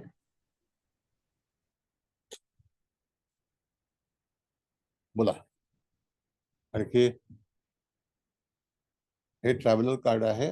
तुम्हाला मी कुठल्या तऱ्हेचा व्यवसाय करू, जिथे तुमची गती असेल त्या ठिकाणी तुम्ही तो व्यवसाय करू शकता. नुसतं टूर अँड ट्रॅव्हल नाही तर इत्यादी गोष्टी परप्रांतामध्ये जाऊन पण तुम्ही तुमचं नशीब आजमावू शकता. आपल्या मुंबईमध्ये सुद्धा परप्रांतीय भरपूर आले आणि ते इथे श्रीमंत झाले. त्याला कारण काय की ते परदेशातून आलेले आहे, परगावातून आलेले आहे. कळलं? सर, एखाद्या आजारी व्यक्तीबद्दल विचारणा झाली आणि हे कार्ड निघालं ओके, तर फाईन. काय सांगावं सर म्हणून? तुम्ही सध्या जिथे राहत आहात ते वातावरण तुमच्यासाठी योग्य नाही. जर कदाचित स्थलांतर केलं तर तुमच्या तब्येतीमध्ये निश्चितच आराम पडू शकतो. आजच आणि बॉम्बे हॉस्पिटलाइज रिपोर्ट व्यक्ती आहे आणि अशा वेळेला विचारलं तर मग? तरी सुद्धा हॉस्पिटल चेंज करा, म्हणजे दुसरीकडे ओके. जा.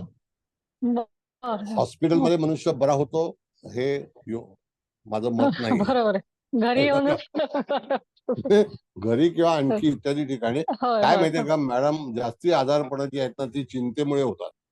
बरोबर आहे सर. आणि कामाची तुमची जी काही व्यवस्था असते ती जर काही चुकीची असेल तर त्यावेळेला आजारपण येतं. बरोबर. ओके, धन्यवाद सर. धन्यवाद. आजार कसा आहे त्याच्यावरती अवलंबून आहे. एक दादा कोंडकेचा एक पिक्चर होता आणि त्या ठिकाणी मेंढराच्या ह्याच्यामध्ये नेऊन त्यांना ठेवलं आणि त्यांचा दमा वगैरे होता तो बरोबर झाला आणि त्यामध्ये ते सक्सेस झाले. मग दादा कोंडकेने त्याच्यामध्ये अतिशय चांगल्यापैकी धमाल केली होती. पुढे आता लास्ट कार्ड लावूया का मॅडम?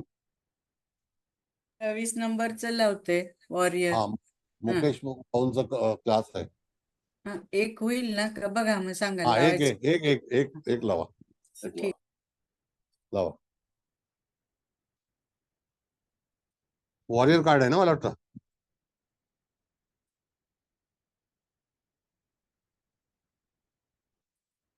वॉरियर आहे ना कार्ड मॅडम? हो सर, लावतीये, लावलं. वॉरियरच 28 नंबर. हा, वॉरियर बरोबर.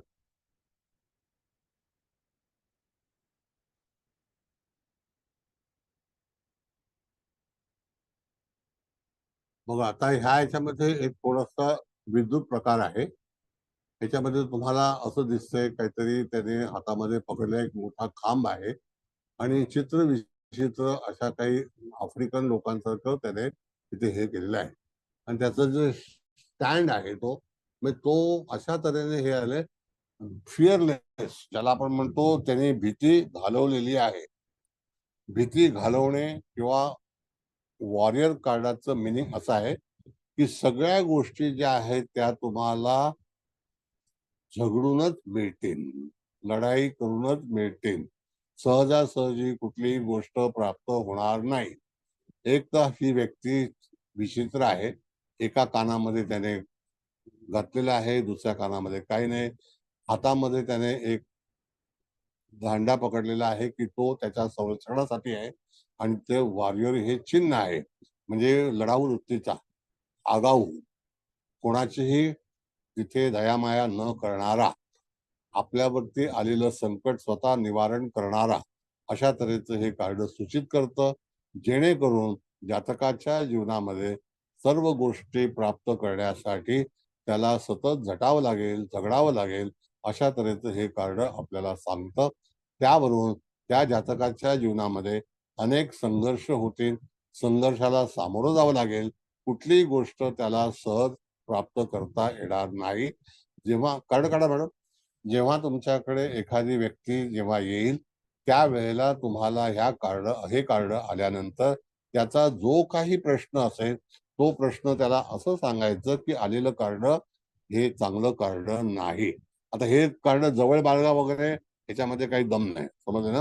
ह्या कार्डावरती तुम्हाला झुंज द्यावी लागेलच आणि त्याच्याकरता तुम्हाला संरक्षण पण घ्यावं लागेल, संरक्षण स्वतःच करावं लागेल आणि लोकांशी युद्ध करूनच तुम्हाला ते जिंकावं लागेल.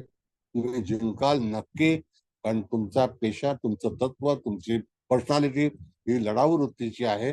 म्हणून जे काही मिळवायचं असेल त्याला श्रम करावे लागतील, परिश्रम करावे लागतील. त्याच्याशिवाय तुमच्या जीवनामध्ये भाग्य उदयास येणार नाही. अशा तऱ्हेचा संकेत त्या कार्डामध्ये दर्शवला जातो. आणि त्यांनी जी रूपरेखा हे केलेली आहे ती चित्र विचित्र आहे. काही वेळेला काही लोक जर तुम्ही पाहिले तर अनेक जंगलामध्ये काही लोकांची जी काही ठेवण असते ती अशाच गोष्टीची असते. आणि बरेच लोक आपल्या संरक्षणासाठी एखादं हत्यार वेपन असं वापरतात. तशा तऱ्हेचं हे वेपन म्हणजे त्याची काठी आहे, त्याचा दांडा आहे आणि तो संरक्षणासाठी वापरलेला आहे. पण त्याचं चिन्ह हे वॉरियर म्हणूनच सांगितलं आहे. आता वॉरियर म्हणजे लढाऊ वृत्तीचा मनुष्य व्यक्ती असा त्याचा भाग आहे. म्हणजे तुम्हाला सहज काही मिळणार नाही. जे काही मिळवायचं असेल तरी सुद्धा भरपूर झटावं लागेल तरच त्या याच्यामध्ये तुम्ही सफल होऊ शकता, अदरवाईज नाही. आलं लक्षात? होय सर, आलं. छान. लक्षात आलं का? हो सर, हो. कम्प्लिटली हे कार्ड मंगळ ग्रहाच्या अंमलाखाली आहे. मंगळ ग्रहाच्या जीवनामध्ये संघर्ष करावा लागतो. संघर्षाशिवाय त्याला काही मिळत नाही. जर एखादी गोष्ट त्याला प्राप्त करायची असेल तर त्या ठिकाणी त्याला झुंजावं लागतं, वाद घालावा लागतो. त्याच्यातून सहजासहजी त्याला काहीही प्राप्त होत नाही. मंगळ म्हणजे भाग्यवान आहे असं नाही, कष्टमय आहे. आता जसं मी तुम्हाला सांगतो, आताची आपली एक केस चालू आहे. फार मोठ्या पदावरती खोटी सर्टिफिकेट वगैरे देऊन सगळं पास झालेली. तर त्या व्यक्तीच्या पण वृश्चिक लग्न आणि लग्नी मंगळ आहे. म्हणून किती गोष्टीला सामोरं जावं लागतं हे पहा, नाही का? आठवण लक्षात आलं? हो सर, सध्या चालूच आहे ते Yes. प्रकरण. मग हो. ते समजायचं त्यांच्या लग्नी मंगळ आहे आणि शिवरास आहे. तर मग अशा वेळेस तो लग्नी असलेला ती वृश्चिक रास आणि मंगळच असं काही करायची बुद्धी देतो का मुदला? आता काय आहे की मंगळ बघा, आता ते सगळं मिळालंय. MBBS हा झाल्यानंतर परत पुढे जायचं होतं. हा कळलं का? पुढे जायचं होतं. मग काय, मला मोठं बनायचं आहे. हम्म, राजासारखं जीवन जगलेले आहेत. पहिला हा शिवरास आहे, बरोबर. धनु नवमाश आहे, हम्म, लग्नी मंगळ आहे, वृश्चिक लग्न आहे. तो धाडसी आहे म्हणून हम्म, तो आरोप प्रत्यारोप हे सगळं. आता शिंदे साहेबांना माहिती आहे लोक खोटे आरोप कसे करतात, कसे येतात तुमच्याकडे, है ना? येस सर, शिंदे साहेब येस सर, हा, येस. नाही सर, पण मी त्याच्यावरती काय म्हणतो सर, ती खेडेकरच्या लग्नी मंगळ आहे का ती पुऱ्या फॅमिलीमध्ये मंगळ आहे का? सगळेच जाणार आहेत. सगळे सगळ्यांच्या फक्त मला आईला अटक केली त्याच्या. आईला 307 लावलं. हम्म 307 लावलंय. आता बापाकडे ACB गेलेले आहे. हो, त्याची एबीसी 40 कोटीची मालमत्ता म्हणजे 40 कोटीचा ऍडव्हान्स दाखवून क्रिमिनल सर्टिफिकेट घेतलं हिने. हो, सगळं काम मंगळाकडे गेलेलं आहे ते. आणि MBBS झाल्यानंतर पण हे झंझट करायला पाहिजे कशाला होती? एकदा मिळाली ना पदवी तुम्हाला, मग हे याच्यामध्ये पडले जंगल. आता ते अंगाशी आलेलं आहे. नाही आजोबापासून आहेस ना, म्हणून मला पण व्हायचंय. येस येस, आजोबा पण आहेस, हे पण आहेस, ते पण आहेस. आणि आता सगळे साधारणतः 300-350 करोड रुपयाचं मालमत्ता आज ACBचा रिपोर्ट आहे. 300-350 करोडचा. Yes yes. त्याला कामाला लागले आता. तुम्ही तर माहिती आहे तुम्हाला काय परिस्थिती. हो सर, आहे ना, सगळं आहे. तुम्ही ते डिपार्टमेंट केलेलं आहे म्हणून. आम्हाला फक्त कोर्टाकडनं ऑर्डर पाहिजे, फौजदारी गुन्हा की संपलं सगळं. पण त्यांचा IAS असोसिएट आहे ना, त्याची परवानगी नाही लवकर मिळत. नाही, ते रिटायर आहेत ना. ही कुठे रिटायर आहे? ही जॉईन नाही आहे. नाही ट्रेनी आहे. नाही ट्रेनी आहे, जॉईंट आहे, तिने घेतलेला आहे. सगळ्यात महत्वाची गोष्ट 9 वेळा हे असतं ओबीसीला. ही 11व्या वेळी कशी काय पास झाली हे, आणि ते पण हे अपंग दाखवून. सगळं बरबाद आहे सगळं. ते सगळं रखडलेलं आहे आता. सगळं निघणार, बंगले सगळे सगळं निघणार. ते आता अडचणी तो जो आहे ना ज्यांनी तक्रार केली आहे तो पण चक्कर आहे एकदम. तो पण IAS ऑफिसर आहे? नाही, यांनी तक्रार केली ना, तो एक साधा कार्यकर्ता आहे. नाही ते ओपन करते ते कार्यकर्ते. हे प्रकरण सर थोडस असं आहे तिचा सिनियर जो म्हणजे तिथे काम करत अप्पर कलेक्टर होता ना, तो कुठे बाहेर गेला, त्याने त्याचे सामान काढलं आणि आपलं सामान ठेवून आपली प्लेट लावली, तेव्हा त्याची हटली आणि मग त्यांनी ऍक्शन घेतली. हा, मग तो आहे त्याच्यावरती तिला सिनियर. हा, तो विनयभंगाचं हे लावलेलं आहे. हा, तिने लावलेत का त्याला व्हॅल्यू नाही? त्याला काही घेत नाही, तिने काही आता ती त्याला काय सगळं कोणाला काही स्टेटमेंट सांगेल. द्यावी स्टेटमेंट द्यावी लागेल कुठे विनयभंग नाही झाला नाही ते तो नाही सांगावं. नाही त्यावेळेला झोपली होती का? तेव्हा का नाही बोलली? सगळं प्रकरण आहे. बरं, thank you sir, thank you thank you welcome. Thank you Haldankar madam आणि आता कुबल मॅडम आणि आपल्या काय कुलकर्णी मॅडम, अभिप्राय काय द्यायचा आहे तुम्हाला? कसं वाटलं लेक्चर? मुकेश भाऊना क्लास द्यायचा आहे. मुकेश भाऊ, तुम्हाला क्लास द्यायचा आहे ना? होय सर. सर 25 नंबरचं कार्ड जरा लावा ना. मॅडम 25 स्क्रीनशॉट नंबरचं घ्यायचं. कार्ड तुम्हाला कार्ड पाठवून काय चिंता करता? मॅडम कार्ड लावा 25 नंबरचं बघा. ओके चालेल, थँक्यू सर. लावा का कार्ड, हरकत नाही.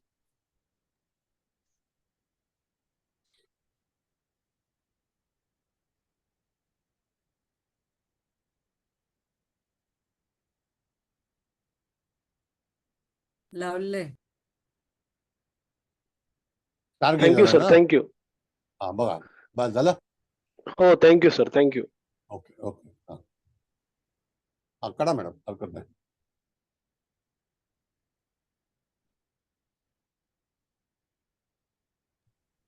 सर आज एंजल कार्ड्सच्या बरोबर तुम्ही इतरही सर भरपूर माहिती दिली जी नेहमीच्या आपल्या उपयोगामध्ये खूपच फायदेशीर ठरू शकते. म्हणजे फक्त सर तुम्ही ज्योतिषातलं ज्ञानच नाही देतात, तर आम्हाला सर्व परीने समृद्ध कसं करता येईल हे पण तुम्ही सर पाहता. आणि त्यासाठी सर तुमचे फार फार धन्यवाद सर.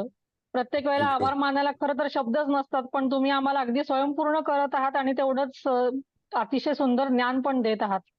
आभारी आहे सर. धन्यवाद सर. धन्यवाद. राणे मॅडम बोला, काय? Yes. सर ऍक्च्युली मला बोलायचं होतं ते कुलकर्णी मॅडमच म्हणाल्या. आणि नाही, बोला, सर बोला, आता रविवारी गुरुपौर्णिमा आहे, तर तुमचे फार फार उपकार आहेत सर. म्हणजे ज्योतिषशास्त्राबरोबर जनरल नॉलेज पण मिळते आणि ते पण काही पैसे न घेता तुम्ही शिकवताय, तर तुमचे फार फार उपकार आहेत सर. आणि मुकेश सर मला केपी शिकवतात खूप चांगल्या प्रकारे. तर Thank you. तुमचे खरंच खूप आभार आहेत आणि तुम्हाला गुरुपौर्णिमेनिमित्त खूप खूप नमस्कार सर. धन्यवाद धन्यवाद. Thank you sir. मी गुरु नाहीये, मी एक सेवक आहे. मला त्या सेवकाच्या रूपामध्ये मला आनंद आहे. आम्ही शनीच्या कॅटेगरी मधले लोक आहोत. आम्ही गुरु बनवू शकत नाही कधी. आम्ही आपलं सर्वंट आहोत, सेवक. एनिवे, हळदणकर मॅडम सांगा. हो सर. नमस्कार सर. नमस्कार.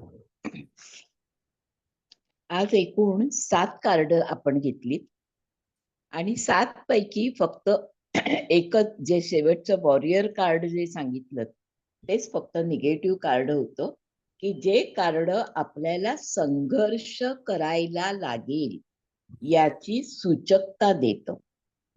म्हणून हे कार्ड कोणीही आपल्या जवळ बाळगू नये हा मोठा संदेश आजच्या ह्याच्यातून तुम्ही दिलात.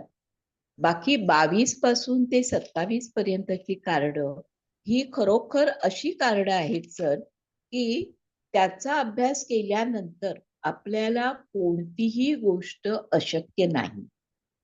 तुमच्या ज्या ज्या समस्या जीवनात आहेत त्या सगळ्या जीवन समस्यांवर सोल्युशन आहे हे कार्ड सांगतं. आणि जसं तृप्ती मॅडम आणि आता राणी मॅडम म्हणाल्या तसं केवळ कार्ड काय सुचवतं, कार्ड काय देतं याच्याच बरोबर जीवनातल्या खूप आम्ही म्हणजे आता इतक्या वर्ष आम्ही सगळ्या गोष्टी बघतोय, पण त्यातलं नेमकेपण हे तुमच्याकडून आम्हाला कळतं. अगदी स्टार गेजर मध्ये तुम्ही वेताच्या लाकडाची खूप चांगली माहिती सांगितली. वेताच्या लाकडासंबंधी आम्ही ऐकून होतो, पण त्याचा अचूक उपयोग हा आज आम्हाला कळला. त्याच्यानंतर फणसाचं लाकूड हे किती उपयोगी आहे. घरोघरी कोकणात फणस आहे, पण त्या फणसाच्या लाकडाचा योग्य उपयोग करणारी लोक किती आहेत, कुठे करावं, कुठे ठेवावं हे आज तुमच्याकडून कळलं सर. तेव्हा आजची ही सगळीच कार्ड समृद्ध अशी आहेत. पहिलं जे स्काय फादरचं सांगितलं त्याच्यात सुद्धा रोज आकाशाकडे पाहून प्रार्थना करावी आणि वरिष्ठ व्यक्तीला मान द्यावा. गरुड, विष्णू आणि सूर्य या तिघांचं प्रातिनिधित्व दाखवणारं असं हे कार्ड. दुसरं स्पिरिट फॉक्स, याच्यातून तुमचा कितीही मोठा संकट असू दे, आजार असू दे, इच्छा असू दे, हे कार्ड तुम्हाला ते निवारण करतं आणि पुढे नेतं असं दाखवणारं. स्टार एंचेस्टर, हे आता मी पिवळ्या रंगाचं, तुम्ही फणसाचं हे आणि त्याचं नैऋत्य दिशेचा वापर, ते अतिशय सुंदर आणि जीवनामध्ये खूप उपयोगी पडणारं आणि स्वस्त, मस्त आणि आश्वासक असं हे कार्ड आहे. स्टार गेजर, हे सुद्धा खूप चांगलं कार्ड तुम्ही सांगितलं की वेताच्या ह्याचा उपयोग करून तृप्ती मॅडमनी त्याच्यात खूपच चांगलं उदाहरण दिलं आणि सगळ्यांना ते कळलं की वेताच्या खुर्चीचा वापर आपण करायला हरकत नाही. ते सुद्धा आपल्याला मार्गदर्शक ठरतं. आणि त्याचबरोबर रोहिणी नक्षत्र ज्याच्याकडे आहे त्यांनी जांभळाच्या झाडाचा उपयोग करावा. खूपच चांगलं. ट्रेडर मध्ये रेकी शिकणारे किंवा रेकी ज्यांना माहिती आहे त्याचा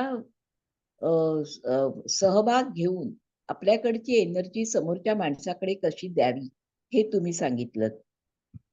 ट्रॅव्हलचं कार्ड हे एक गोष्ट सोडल्याशिवाय दुसरी गोष्ट तुम्हाला मिळणार नाही, यासाठी तुम्हाला प्रवास करावाच लागेल, हे याचा सुतोवाच्य केला. तेव्हा अशी सगळीच कार्ड आजची अतिशय माहिती देणारी, आश्वासक कार्ड आणि आपल्याला मार्गदर्शन देणारी कार्ड अशी सर आज आपण सगळ्यांना शिकवली. सगळ्यांच्या वतीने मी आपले खूप खूप आभार मानते. आणि गुरुपौर्णिमेच्या वेगळा कार्यक्रम आपला असेलच, पण त्यानिमित्ताने नाही, बरं, ओके, पण खऱ्या अर्थाने जीवनात आम्हाला मार्गदर्शन करणाऱ्या तुम्हाला मार्गदर्शक म्हणून मी खूप खूप धन्यवाद आणि आभार मानते. धन्यवाद. कुबल मॅडम समारोप करा. बोलते हा, त्यांचा क्लास आहे ना, आता मॅडमने खरं डिटेल केलंय, पण मी आपलं पटकन एक वाक्यात सांगते. तर सर, सर्वात प्रथम तुम्हाला नमस्कार. मुकेश भाऊ, तुम्हाला पण नमस्कार. आणि हादनकर मॅडम, हे आपल्या कुलकर्णी मॅडम, राणे मॅडम, सगळ्यांनीच चांगला अभिप्राय दिलाय, तर त्यांनाही सगळ्यांना नमस्कार. आणि इथे उपस्थित सर्वांचे स्वागत आणि सर्वांना नमस्कार. तर आज आपण आपलं पहिलं कार्ड स्काय फादर, म्हणजे ते बघूनच असं इतकं छान वाटतं की आपल्या पाठीशी खूप असं भरभक्कम कोणीतरी आहे असं वाटतं. म्हणजे आपण पिता परमेश्वर असं म्हटलं तरी चालेल. तर त्याचा कीवर्डच असं छान आहे, ट्रस्ट इन द अननोन, म्हणजे अज्ञातावर विश्वास ठेवा. अज्ञात म्हणजे हे गॉड फादरच, असं युनिव्हर्स मध्ये असलेली ती ऊर्जा. म्हणजे तुम्हाला जातक आला तर त्याला असं सांगावं लागेल की तुला कुठलंही कार्य तुझं सफल व्हायचं असेल तर तुला तुझ्यापेक्षा वरिष्ठ जे आहेत त्यांच्या आशीर्वादाची आवश्यकता आहे, आणि तो घ्या, म्हणजे ज्येष्ठ व्यक्तींचा सल्ला पण घ्या. आणि हे सूर्यग्रहाच्या अंतर्गत हे कार्ड आहे, हे तर आपण सांगितलंच आहे. आणि तिथं ते ईगल दाखवलं तर ते पण म्हणजे आत्ता तुम्ही आहात त्याच्यापेक्षा उंच भरारी पण तुम्ही घेऊ शकता, पण मोठ्यांच्या सल्ल्याने असं. आणि 23 नंबरचं स्पिरिट फॉक्स, तर हे पण खूप छान. तर मी इथं फक्त एक वाक्य सर सांगू इच्छिते की आपण स्विच वर्ड आपण घेतलंय की नाही, पण मी ज्या NGOशी कन्सर्न आहे ना, तर तिथे आम्हाला ह्या फॉक्सचं म्हणजे फॉक्स बिगिन्स नाऊ असं एक त्यांनी वर्ड सांगितलंय. तर म्हणजे हे वापरायचं आपलं काही कार्य जर, म्हणजे त्याच्यात एक प्रकारची अशी स्पिरिच्युअल शक्ती आहे असं त्यांचं म्हणणं आहे. म्हणजे चाणाक्ष, कोला हा चाणाक्षच असतं. तर ह्याचं कीवर्ड आहे trust your talents in changing times, म्हणजे बदलत्या काळात तुमच्यात असलेल्या प्रतिभा किंवा कलागुणांवर तुम्ही विश्वास ठेवा आणि पुढे वाटचाल करा. असं म्हणजे निश्चितच तुम्हाला तुमच्यात बदल होईल आणि परमेश्वरी कृपा पण होईल तुमच्यावर. वेळ लागेल पण कार्य पूर्ण होईल असं.